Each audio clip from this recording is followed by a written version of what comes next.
श्रीकामाख्यास्तोत्रम्। जय कामेशि चामुण्डे जय भूतापहारिणी, जय सर्वगते देवी कामेश्वरि नमोऽस्तुते।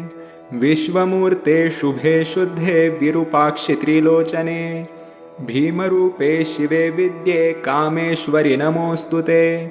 माला जये जये जम्भे भूताक्षि क्षुभिते क्षये, महामाये महेशानि कामेश्वरि नमोऽस्तुते।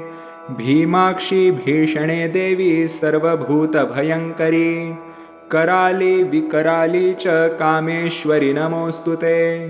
काली करालविक्रान्ते कामेश्वरि हरप्रिये, सर्वशास्त्रसारभूते कामेश्वरि नमोऽस्तुते।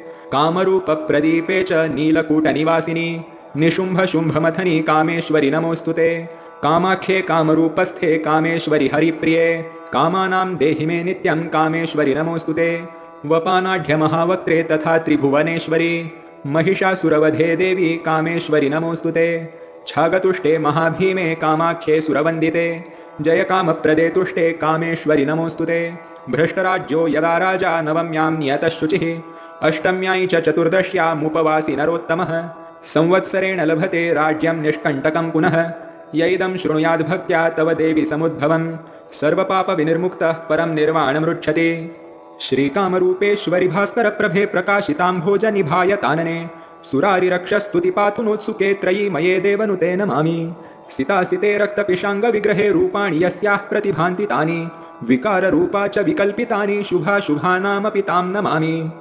कामरूपसमुद्भूते कामपीठावतंसके, विश्वाधारे महामाये कामेश्वरि नमोऽस्तुते। अव्यक्तविग्रहे शान्ते सन्तते कामरूपिणी, कालगम्ये परे शान्ते कामेश्वरि नमोऽस्तुते। यासु शुष्मान्तरालस्था चिन्त्यते ज्योतिरूपिणी, प्रणतोऽस्मि परां धीरां कामेश्वरि नमोऽस्तुते। दंष्ट्राकरालवदने मुण्डमालोपशोभिते, सर्वतः सर्वगे देवी कामेश्वरि नमोऽस्तुते। चामुण्डे च महाकाली काली कपोलहारिणी, पाशहस्ते दण्डहस्ते कामेश्वरि नमोऽस्तुते। चामुण्डे कुलमालास्ये तीक्ष्णदंष्ट्रा महाबले, शवयानास्थिते देवी कामेश्वरि नमोऽस्तुते। इति श्रीकामाख्या देवी स्तोत्रं सम्पूर्णम्।